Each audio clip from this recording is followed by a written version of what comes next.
Let's take a closer look. Today, we are here at Universal Orlando Resort, and it's almost time for Halloween Horror Nights, which got me thinking about Ghost. Hi everybody, welcome to the world of Micah. I am here today at Universal Orlando Resort, taking a closer look at a few things, and today we're going to be talking about the Ghostbusters. That's right, we're going to be talking about when the Ghostbusters used to roam around Universal Orlando, and they took care of some pretty awesome ghosts, including your friend and mine, this guy right down here, Beetlejuice, the ghost with the most. That's right, the Ghostbusters and Beetlejuice had a show together at one point. We're going to travel around Universal Orlando and take a closer look at what remains of the Ghostbusters. Let's take a closer look.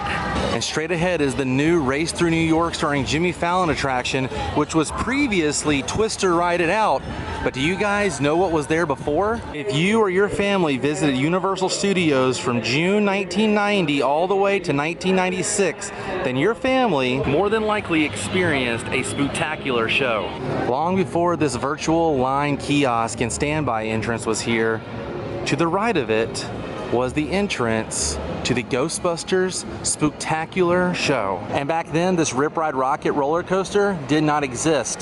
This right here was the entrance to the Ghostbusters Spectacular show. Your family would walk right in here and you would go into a pre-show area where you were going to be met with Louis Tully from the Ghostbusters.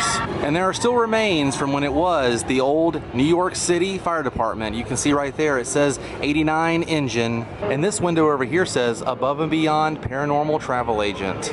So there still are some nods to the Ghostbusters. The Ghostbusters Spectacular opened June 7th, 1990 with the opening of Universal Studios, and it closed November 9th, 1996 to be replaced by Twister Ride It Out. And the Spectacular featured main characters from the film, including Louis Tully in the pre-show, Dana, the Stay Puft Marshmallow Man, and yes, even the Ghostbusters. They had a seasonal show called the Street Busters that featured the Ghostbusters riding around in the Ecto-1 meeting guests, and it was pretty awesome. I did get to see that when I was a kid. And then later in 2002, they changed the name of the Street Busters to Extreme Ghostbusters, The Great Frightway, and it featured the ghost with the most, Beetlejuice. And right over here, right over there is the stage where they had the show. In 2002, right over here, this was the stage for the Extreme Ghostbusters, The Great Frightway show featuring Beetlejuice. You and your family would be standing right here and you would be greeted by Mr. Beetlejuice himself.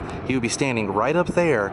And then later on in the show, you would turn this way and you would see the Ecto-1 flying in right here, park, and then the Ghostbusters would get out and they would perform a show where Beetlejuice basically possesses the Ghostbusters. Now sadly, the show ended in February of 2005, but the stage still remains. You can walk up here and stand exactly where Beetlejuice and the Ghostbusters stood. And this kind of gives you a different perspective of what it looked like for those performers. Now when Twister arrived, there was basically nothing left of the Ghostbusters Spectacular show inside the soundstage. And then with Jimmy Fallon coming in, there's almost nothing left. But I did find some old photographs thanks to the internet.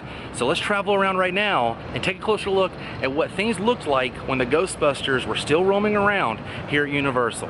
Now in this photograph right here in front of the New York Public Library, which was the stage for the Extreme Ghostbusters, The Great Frightway, you can see in this photograph right about here is where you can see the Ghostbusters and Beetlejuice standing. Beetlejuice was right about here, another Ghostbuster was here, and the three other Ghostbusters were standing right about here.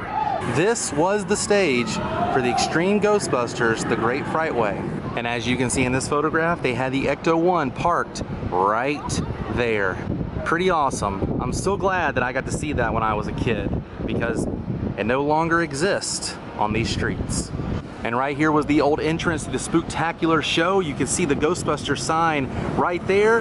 And right here it said Engine 89. It had the banner across. And these doors were where you walked in to the attraction. Now this is one of my favorite photos. You can see the Ghostbusters sign right here. They had the Ecto-mobile right there. And they had the Ghostbusters standing right around here, including Louis Tully.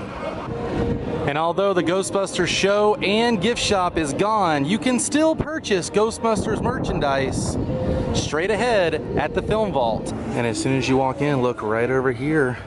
we have some Ghostbusters merchandise. In fact, there's an entire wall of Ghostbusters merchandise. I really like that Stay Puft Marshmallow Man beach towel right there, and that Ecto-1 1980 style lunchbox. That's pretty cool. Even though your attraction and your show is gone, you guys still remain somewhat inside Universal, and that's all that matters. Good work, boys. Did you or your family get to experience the Ghostbusters Spectacular or the Extreme Ghostbusters, the Great Frightway?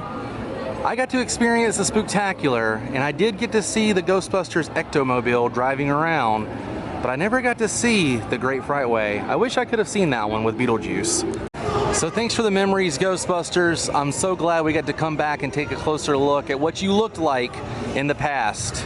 And here's to the future. Who knows what the future holds for the Ghostbusters here at Universal? The good thing is, there's always memories.